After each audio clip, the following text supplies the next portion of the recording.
Você está ouvindo o livro Eu Sou Eu, de Moacir Matos. E damos continuidade à leitura do capítulo 9, chamado O Portal Interno. Como ilustração na Índia, há, por exemplo, o conceito de Ganesha, que milhões consideram e idolatram como um deus à parte, mas que em realidade constitui o nome, em sânscrito, com o qual é denominado esse poder interno, atributo divino que faz parte de nossa natureza intrínseca. E a própria concentração no nome Ganesha, ou sua repetição, acredita-se que leva o indivíduo a acessar esse poder interno, que permite desbravar, abrir caminho, romper qualquer obstáculo que possa surgir e adentrar o portal que dá acesso à realidade interna. Somos plenamente capazes de acessar em nós próprios esse portal, além do alfa e do ômega, do princípio e do fim, a própria eternidade, tempo zero, e penetrar no universo de infinitas possibilidades. Assim, uma prática recomendada consiste na constante repetição do nome de Deus, ou de seus atributos, qualquer que seja a sua denominação, conforme cada caminho, cada religião, cada crença. A nossa mente é bombardeada constantemente durante as 24 horas do dia por vibrações das mais variadas, ondas eletromagnéticas, propagandas e efeitos subliminares, pensamentos de toda espécie.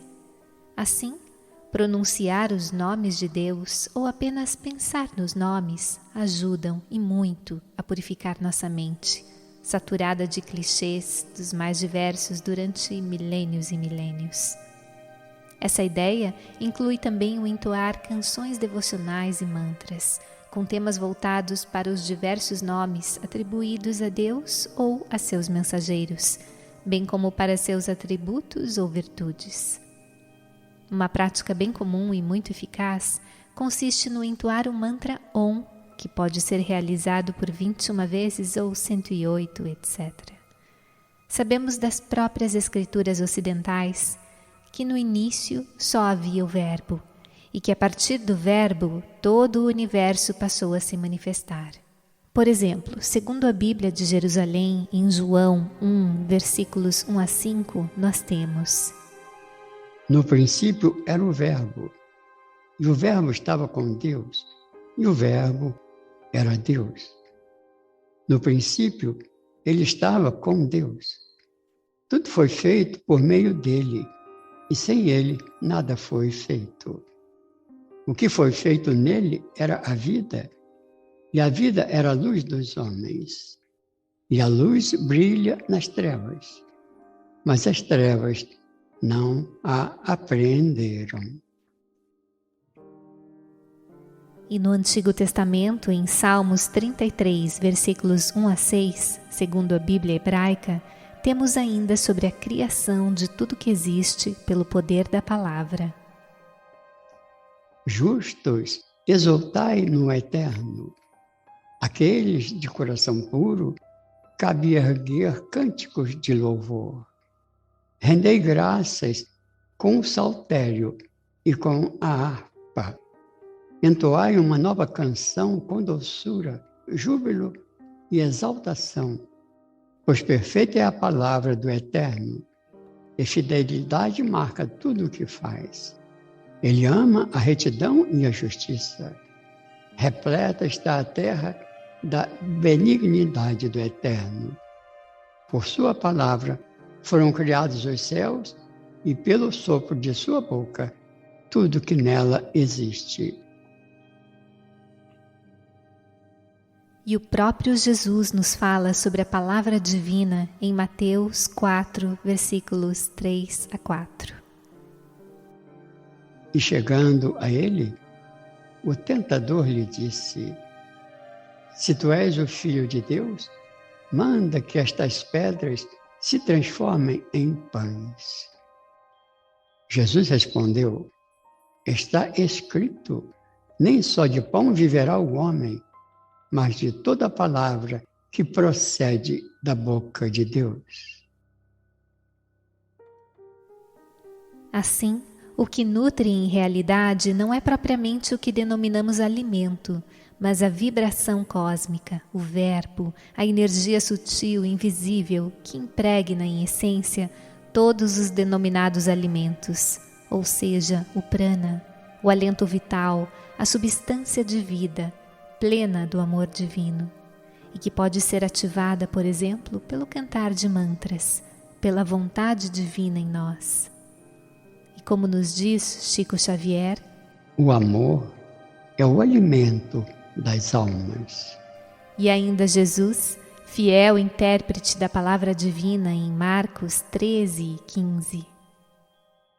Passarão o céu e a terra, mas as minhas palavras não passarão. Abrindo parênteses para uma abordagem deveras interessante, vamos ver em Mateus 15 alguns ensinamentos de Jesus que merecem, como os demais, nossa atenciosa reflexão. Nesse tempo, chegaram-se a Jesus fariseus e escribas, vindos de Jerusalém, e disseram: por que os teus discípulos violam a tradição dos antigos? Pois que não lavam as mãos quando comem. Mateus 15, 1, 3. Nos versículos seguintes, de 4 a 9, Jesus responde aos questionadores, criticando-os por violarem a tradição em vários outros aspectos, chamando-os então de hipócritas. E no versículo 10, ele começa a responder ao questionamento feito em 1:3. Em seguida, chamando para junto de si a multidão, disse-lhes: ouvi e entendei. Não é o que entra pela boca que torna o homem impuro, mas o que sai da boca, isso sim o torna impuro. Mateus 15, 10, 11. E a partir do versículo 17 ele complementa: não entendeis que tudo que entra pela boca vai para o ventre e daí para a fossa? Mas o que sai da boca procede do coração, e é isto que torna o homem impuro. Com efeito, é do coração que procedem más intenções, assassínios, adultérios, prostituições, roubos, falsos testemunhos e difamações. São essas coisas que tornam o homem impuro, mas o comer sem lavar as mãos não o torna impuro. Mateus 15, 17 e 20. Tomamos essas palavras de Jesus para reflexão por um motivo assaz interessante. Tem-se ouvido muitas vezes referência a tais palavras de forma assim reduzida. Não é o que entra pela boca que contamina o homem, mas o que sai.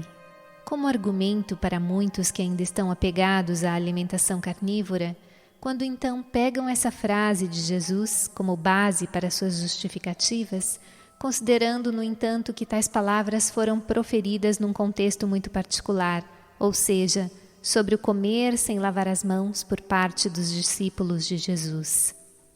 E mesmo porque, se tais palavras podem ser usadas com respeito à possibilidade de ingestão de carnes de cadáveres animais, elas também poderão ser utilizadas, obviamente, para se defender a ingestão de quaisquer tipos de venenos, drogas, entorpecentes, fumo, álcool, etc., considerando de um modo geral tudo que entra ou que pode entrar pela boca.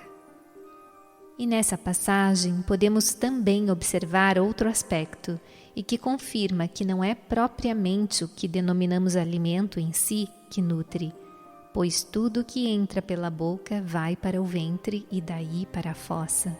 Ou seja, toda a nossa alimentação tradicional, seja sólida ou líquida, vai pelo menos a parte não sutil para o ventre e daí é eliminada.